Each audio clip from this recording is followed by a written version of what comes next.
Hello students, आज हम देखते हैं प्रश्नावली 7.2।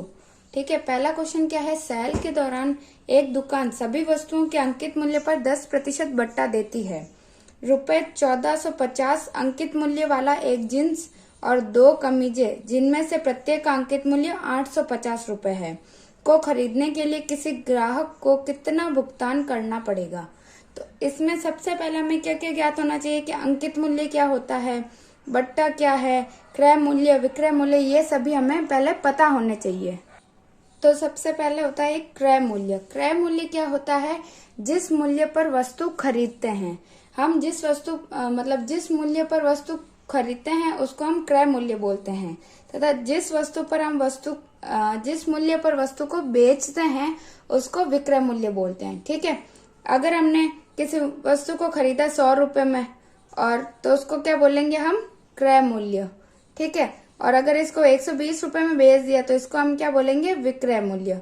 ठीक है, फिर है अंकित मूल्य। अंकित मूल्य क्या होता है, विक्रय मूल्य यानी जिस मूल्य पर वस्तु को बेचते हैं उसमें अगर छूट को ऐड कर दें या बट्टा को जोड़ दें तो उसको क्या बोलेंगे, अंकित मूल्य बोलते हैं।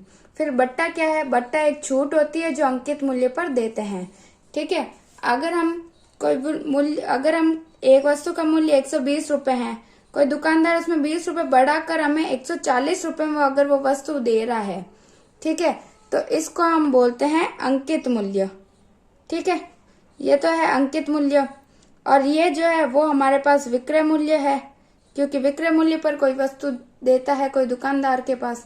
ठीक है, और ये जो 20% है वो हमें छूट मिलती है। ठीक है, अगर ये अंकित मूल्य है, हमने उस दुकानदार से बोला कि कम करो पैसे, उसने हमें 120 रुपए में दे दिए, यानी हमें 20 रुपए की उसने छूट दे दी, तो इसी को हम छूट भी बोलते हैं और बट्टा भी हम इसी को ही बोलते हैं। और विक्रय मूल्य ये क्योंकि हमने खरीदी इतने रुपए में। ठीक है, तो विक्रय मूल्य और जो बट्टा होता है उन दोनों को जोड़ते हैं तो ये हमारे पास क्या आता है, अंकित मूल्य आता है। तो ये हमें 4 चीजें पता चल गई, क्रय मूल्य, विक्रय मूल्य, अंकित मूल्य और बट्टा।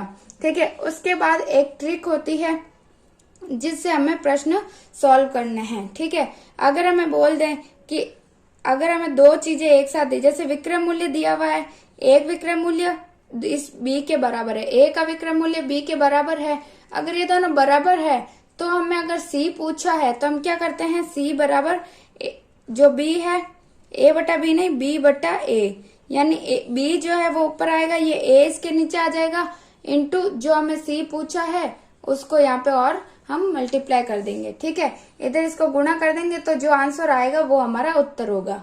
इसको अगर हम प्रश्न की सहायता से करेंगे तो हमें ज्यादा समझ में आएगा। ठीक है, तो हम पहला प्रश्न देखते हैं। तो पहले प्रश्न में हमें क्या क्या दे रखा है, पहले तो अंकित मूल्य वाला एक जींस, यानी एक जींस का अंकित मूल्य दे रखा है। सबसे पहले एक जींस का अंकित मूल्य कितने रुपए दे रखा है, 1450 रुपए। ठीक है, एक जींस का अंकित मूल्य दे रखा है 1450 रुपए और 2 कमीजों का अंतिम मूल्य, 2 कमीजों का अंकित मूल्य। ठीक है, 2 कमीजों का अंकित मूल्य कितना दे रखा है, इसमें बोला है प्रत्येक का अंकित मूल्य कितना है, 850। तो 2 का 2 से गुणा कर देंगे 850 को, तो कितना आ जाएंगे, 0, 5 दूनी 10, 0, हासिल का 1, 8 दूनी 16, 1, 1700। 1700 रुपए जो है वो इन दोनों का अंकित मूल्य आ गया हमारे पास। ठीक है, एक जींस का अंकित मूल्य और 2 कमीजों का अंकित मूल्य हमारे पास आ गया 1450 रुपए और 1700 रुपए। अब और हमें क्या दे रखा है, अंकित मूल्य पर बट्टा जो होता है वो हमेशा अंकित मूल्य पर ही होता है। ठीक है, अंकित मूल्य पर बट्टा कितना दे रखा है हमारे पास, 10%। 10% बट्टा दे रखा है। तो अब हम क्या करेंगे, सबसे पहले तो कुल अंकित मूल्य निकाल लेते हैं। ठीक है, कुल अंकित मूल्य जो हमारे पास कितना आएगा, 1450 रुपए प्लस 1700 रुपए। ठीक है, क्योंकि ये जींस की है और ये 2 कमीजों का अंकित मूल्य, इन दोनों को जोड़ेंगे तो कितना आएगा, 0, 5 और 0 5, 7 और 4 11 और 1 और 1 2 और 1 3, यानी 3150 रुपए है वो हमारे पास कुल अंकित मूल्य आ गया। ठीक है, तो हमें ज्ञात क्या करना है कि ग्राहक को कितना भुगतान करना पड़ेगा, यानी विक्रय मूल्य हमें ज्ञात करना है। तो अभी हमने एक सूत्र क्या देखा था, अभी हमने देखा कि अंकित मूल्य कि क्या किसके बराबर होता है, विक्रय मूल्य प्लस बट्टा के। तो अगर हमें विक्रय मूल्य ज्ञात करना है तो हम अंकित मूल्य में से बट्टा को घटाएंगे तो विक्रय मूल्य आ जाएगा, क्योंकि बट्टा इधर से इधर जाएगा तो माइनस में आ जाएगा, तो अंकित मूल्य माइनस बट्टा क्या होगा, विक्रय मूल्य। ठीक है, तो इस पे हमें पता है कि अंकित मूल्य पे ही बट्टा लगता है, तो पहले बट्टा ज्ञात कर लेते हैं। ठीक है, अंकित मूल्य पर बट्टा कितना है हमारे पास 10%। ठीक है, तो अंकित मूल्य कितना है 3150 का 10% कितना होगा, मैंने बोला था आपको प्रतिशत हटाते तो बट्टा में क्या करते हैं 100 का भाग देते हैं। तो इसको काटेंगे तो कितना आएगा, ये एक जीरो से एक जीरो और ये यानी इन दोनों जीरो से ये दो जीरो कट गया। ठीक है, तो अब हमारे पास क्या आ गया 315 रुपए, ये क्या हुआ बट्टा आ गया हमारे पास। ठीक है, तो अभी सूत्र में हमने क्या देखा था, अभी सूत्र में था कि विक्रय मूल्य जो था कितना था, अंकित मूल्य माइनस बट्टा, ये हमारे पास क्या है सूत्र है। ठीक है, इसी का प्रयोग करना है हमें। विक्रय मूल्य क्या होता है, अंकित मूल्य माइनस बट्टा करते हैं तो हमारे पास विक्रय मूल्य आ जाएगा। ठीक है, तो विक्रय मूल्य कितना आएगा, अंकित मूल्य हमारे पास है 3150 माइनस 315।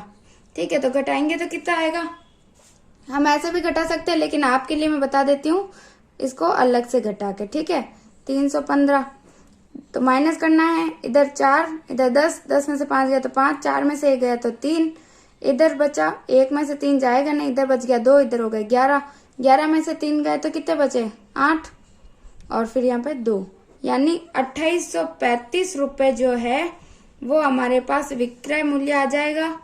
और यही दुकानदार को उसको जो ग्राहक है उसको दुकानदार को 2850 रुपए ही देने होंगे। ठीक है, यही हमारा उत्तर होगा। ठीक है, तो सबसे पहले क्या करना है, कुल अंकित मूल्य निकालना है, उसका बट्टा निकाल लेना है, फिर अंकित मूल्य में से बट्टा घटाएंगे तो हमारे पास विक्रय मूल्य आएगा जो कि ग्राहक को भुगतान करना पड़ेगा। ठीक है, अब दूसरा क्वेश्चन, एक टेलीविजन का मूल्य 13,000 रुपए है, इस पर 12% की दर से बिक्री कर वसूला जाता है। यदि विनोद इस टेलीविजन को खरीदता है तो उसके द्वारा भुगतान की जाने वाली राशि ज्ञात कीजिए। ठीक है, इसमें क्या दे रखा है, टेलीविजन का मूल्य दे रखा है और इस पर क्या है 12% की दर से कर वसूला जाता है। कर को क्या करते हैं, कर को अगर इसमें जोड़ देते हैं तो फिर वो कुल मूल्य आ जाता है। ठीक है, ठीक है, कर को तो जोड़ना पड़ेगा क्योंकि कर जो है वो सरकार लेती है, तो कर को इसमें जोड़ना पड़ेगा तो वो उसको उतनी राशि पे करनी होगी। ठीक है, तो अब दूसरे में हमें क्या दे रखा है, पहले तो टेलीविजन का मूल्य दे रखा है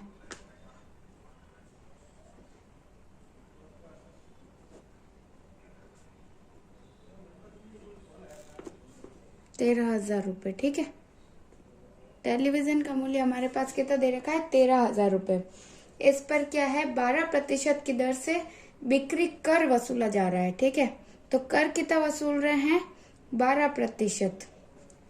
ठीक है, तो 13,000 रुपए का 12% उसको कर देना पड़ेगा। ठीक है, तो 13,000 रुपए का 12% कितना होगा, 12/100 कर देंगे क्योंकि प्रतिशत हटाएंगे तो बट्टा 100 लग जाएगा।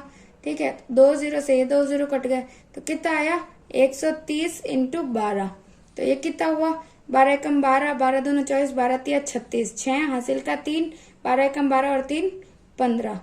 ठीक है, अब ये इतने रुपए क्या है कर है। ठीक है, 1300 रुपए पर 13,000 रुपए पर 12% कर कितना होता है 1560 रुपए। ठीक है, तो अब उसको भुगतान कितना पड़ेगा, भुगतान कितना करना पड़ेगा, तो भुगतान करना पड़ेगा उसको 13,000 रुपए जो विक्रय मूल्य है प्लस उसका कर कितना है 1560 रुपए। तो कितना आएगा हमारे पास 0 का 0 6 और 0 6, 5 और 0 5, 3 और 1 4 और ये 1। तो 14,560 रुपए उसको कुल रुपए भुगतान करने पड़ेंगे। ठीक है, तो हमें दे रखा है कि उसका कर कितना है 12%, तो हमें उसमें 12% कर जोड़ना पड़ेगा, तो हमारे पास कुल भुगतान आ जाएगा। ठीक है, अब तीसरा क्वेश्चन। अरुण एक जोड़ी स्केट्स किसी सेल से खरीद कर लाया जिस पर दिए गए बट्टे की दर जो है 20% थी।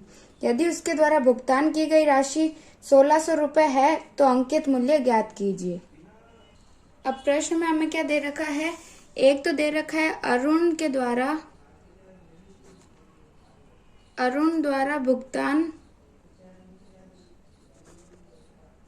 की गई राशि कितनी है। ठीक है, की गई राशि जो है वो कितनी है 1600 रुपए। ठीक है, तो 1600 रुपए भुगतान की गई राशि है, यानी ये हमारे पास क्या है विक्रय मूल्य है। ठीक है, विक्रय मूल्य हमारे पास 1600 रुपए है। और हमें क्या दे रखा है प्रश्न में, बट्टा दे रखा है। बट्टा कितना दे रखा है हमारे पास 20%।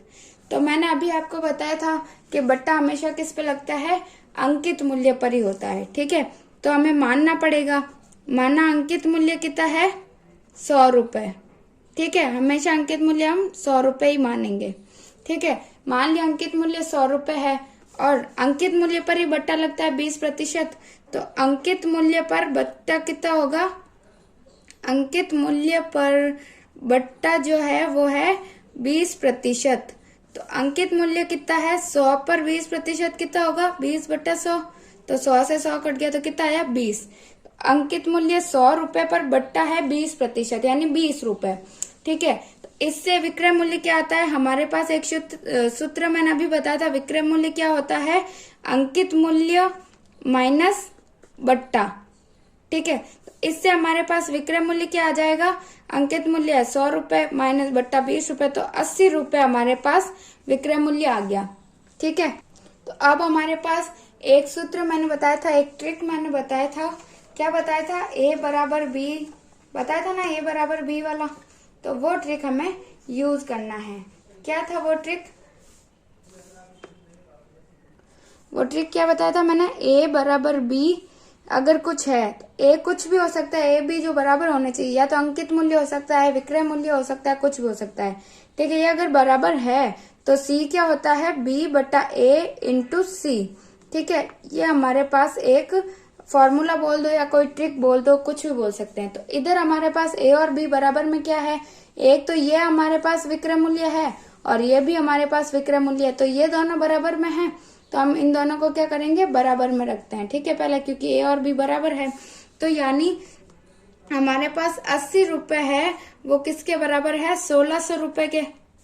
ठीक है, तो अब हमें C ज्ञात करना है। C क्या है हमारे पास अंकित मूल्य, अंकित मूल्य हमें प्रश्न में ज्ञात करना है, जो हमें कितना है, हमने कितना माना है 100 रुपए माना है, तो अंकित मूल्य 100 रुपए माना है, तो 100 रुपए अंकित मूल्य हमें ज्ञात करना है। तो कितना आएगा, मैंने क्या बोला था, अगर ये A है ये B है तो क्या होगा इधर B/A इंटू इधर C क्या माना मैंने, ये जो कि देख लो इधर C ये है अंकित मूल्य कितना माना मैंने, अभी 100 रुपए माना था ना अंकित मूल्य, ये माना अंकित मूल्य 100 रुपए है, इसीलिए ये 100 रुपए आ गया, तो ये C मान लिया, तो इंटू C करते थे हम, तो हम क्या करेंगे 100 रुपए किस अंकित मूल्य हमें ज्ञात करना है, वो कितना आएगा, B कितना है 1600/A है 80 और इंटू 100, क्योंकि C हमने 100 माना है। ठीक है, क्योंकि हमें अंकित मूल्य ही ज्ञात करना है, क्योंकि अंकित मूल्य अभी हमने माना है, ज्ञात तो हम अभी कर रहे हैं। ठीक है, तो 1 0 से ये 0 कट गया, ये 2 चौक 8, ये 2 पंजे 10, फिर 4 से काट दो, 4 चौक 16 और ये 2 0, इधर क्या आ जाएगा हमारे पास 400 इंटू 5 आ जाएगा, तो ये अब हमारे पास क्या आया 4 पंजे 20। ठीक है, तो ये 2000 रुपए हमारे पास आ गए और यही हमारा आंसर होगा। ठीक है, तो हमारे पास अंकित मूल्य कितना आया 2000 रुपए, यानी अरुण ने एक जोड़ी जो जूते खरीदे थे उसको वो पहले 1600 रुपए में लाया। ठीक है, और लेकिन 1600 रुपए तो उसका विक्रय मूल्य था, उस पर उसका बट्टा कितना लगा 20%, तो 20% बट्टा लग के उसके पास अंकित मूल्य कितना आ गया 2000 रुपए। ठीक है, अब चौथा क्वेश्चन। मैंने एक हेयर ड्रायर 8% वेट सहित 5400 रुपए में खरीदा। वेट को जोड़ने से पहले उसका मूल्य ज्ञात कीजिए। यानी वेट सहित है ये, तो मान लिया अंकित मूल्य ये है, तो हमें क्या ज्ञात करना है? विक्रय मूल्य ज्ञात करना है। यानी हमें इस 8% वेट को घटा के जो मूल्य आया वो ज्ञात करना है। चौथे क्वेश्चन में हमें क्या दे रखा है? हेयर ड्रायर का जो क्या है 8% वेट सहित मूल्य दे रखा है। ठीक है, वेट सहित यानी वेट या कर जो है वो एक ही होता है। ठीक है, वेट बोल दो या कर बोलो एक ही बात है। ठीक है, वेट भी ऐड होता है या कर भी, उसमें जोड़ के हमें वो लेते हैं। ठीक है, पैसे वेट को भी जोड़ना पड़ता है और कर को भी हम जोड़ते हैं।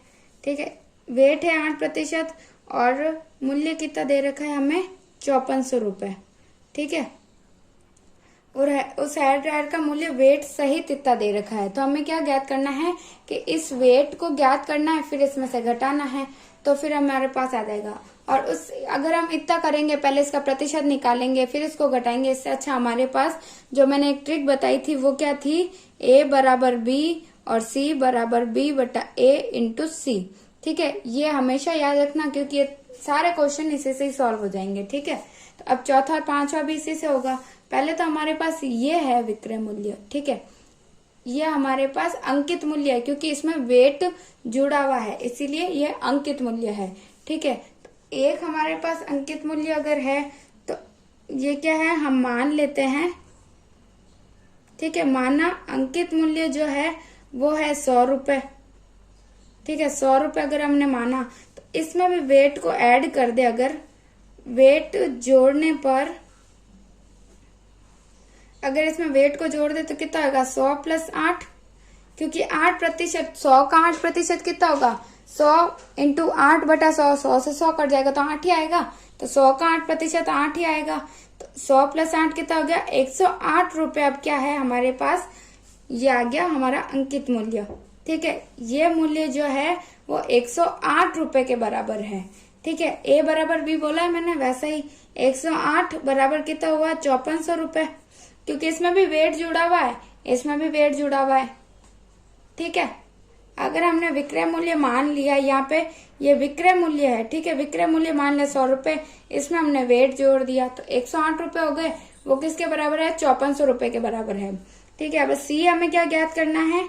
हमें ज्ञात करना है विक्रय मूल्य। ये अंकित मूल्य नहीं है, ये विक्रय मूल्य हमने माना है, तो विक्रय मूल्य हमें ज्ञात करना है। तो जो क्या है? सी है, तो कितना है? 100 रुपए। ये विक्रय मूल्य किसके बराबर है? 5400 बटा 108 इंटू 100 करेंगे, क्योंकि जो सी होता है वही हमें गुणा करना होता है, तो हम सी से गुणा करेंगे तो कितना आएगा?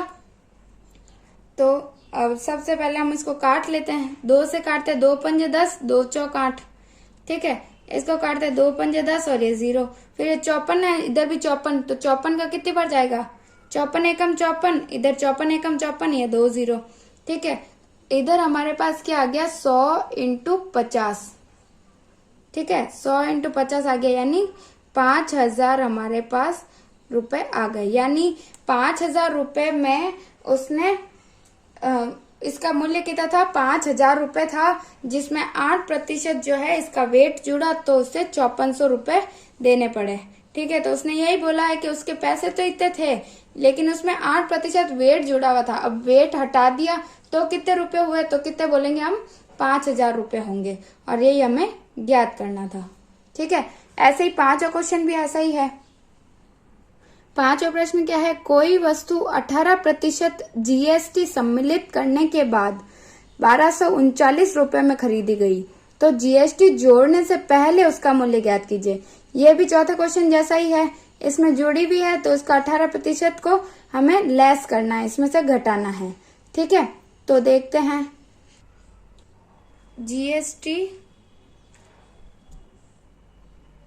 जीएसटी जोड़ने के बाद विक्रय मूल्य हमारे पास कितना आया है? विक्रय मूल्य हमारे पास है 1239 रुपए। ठीक है, विक्रय मूल्य जीएसटी जोड़ने के बाद है। ठीक है, और जीएसटी है कितनी?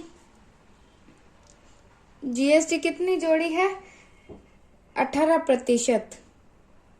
ठीक है। तो हमें ज्ञात क्या करना है, जीएसटी के बिना कितना मूल्य है, यानी जीएसटी बिना कितना मूल्य है वो हमें ज्ञात करना है। ठीक है।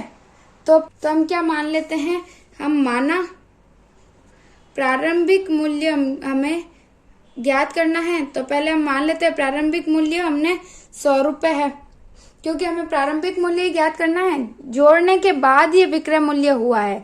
तो उससे पहले हमें प्रारंभिक मूल्य क्या है, 100 रुपए मान लिया। इस पर जीएसटी जो है वो कितनी लग रही है, 18%। ठीक है। इन दोनों को जोड़ेंगे तो जोड़ने के बाद विक्रय मूल्य है, वैसे ये भी आ जाएगा। इसमें भी जीएसटी जोड़ने पर, ठीक है, इसमें भी जीएसटी जोड़ने पर विक्रय मूल्य आ जाएगा। ठीक है। इसमें जीएसटी जोड़ने पर विक्रय मूल्य कितना आएगा, ये 100 रुपए प्लस जीएसटी कितना 18%। तो 100 का 18% 18 ही होगा। 100 का जितना प्रतिशत दिया हुआ होता है वो उतना ही होता है। 2% होगा तो 2 जोड़ेंगे, 10% होगा तो 10, 18 है तो 18 जोड़ेंगे, लेकिन 100 का होना चाहिए। ठीक है। तो इसमें 100 का 18% कितना हुआ, 18। तो इसमें कितना आ गया, 118। अब इसका क्या हुआ, यहाँ पे जीएसटी जोड़ने पर विक्रय मूल्य आया 118 और पहले कितना दिया हुआ है, 1239। तो अभी मैंने एक सूत्र बताया था, ए बराबर बी हो अगर, तो इसमें सी कैसे ज्ञात करते हैं, बी बटा ए इंटू सी। तो ए और बी बराबर क्या है, 118 रुपए और वो कितना है, 1239 रुपए। ये दोनों बराबर है। तो अब ज्ञात क्या करना है, हमें सी ज्ञात करना है। ठीक है। हमें सी ज्ञात करना है, तो यानी सी कितना है हमारे पास, 100 रुपए हमने माना था। तो सी 100 रुपए बराबर किसके बराबर है, 1239 बटा 118 इंटू 100 कर देंगे, क्योंकि सी तो 100 है, दोनों तरफ 100 है। ठीक है। ये तो हमारा पास प्रारंभिक मूल्य आ गया, क्योंकि हमें वही ज्ञात करना था, बिना जीएसटी का मूल्य ये आ गया। कितना आएगा, अब इसको काटो कितना आता है। अब ये तो सम है, ये विषम संख्या, तो काटेंगे कैसे, ये तो कटेगा नहीं। तो पहले इसको गुणा कर देंगे तो कितना आएगा, 1239 इंटू 100 करेंगे तो ये 2 जीरो इसके पीछे लग गए बटा 118। अब ऐसे मैं काटूंगी तो आपको समझ नहीं आएगा, तो हम क्या कर लेते हैं, इसको भाग करके देख लेते हैं। ठीक है। तो 123900 इसका 118 का। ठीक है। पहले एक बार ही जाएगा 118, कितना आएगा, 13 में से 8 गए तो 5, इधर से 1 इधर लिया तो 13 हुआ था, तो इधर 1 बच गया, तो इधर तो 0 आ गया, तो केवल 5 आया। ठीक है। तो फिर हम ले लेते हैं 9 को, तो ये तो 59 ही हुआ, लेकिन 118 तो बड़ा है, तो इधर भाग टूट गया, तो वापस इधर क्या बोलेंगे, तो फिर ये भाग टूट गया इधर, तो हम क्या करेंगे, 0 को और ले लिया, तो कितना हुआ, 590।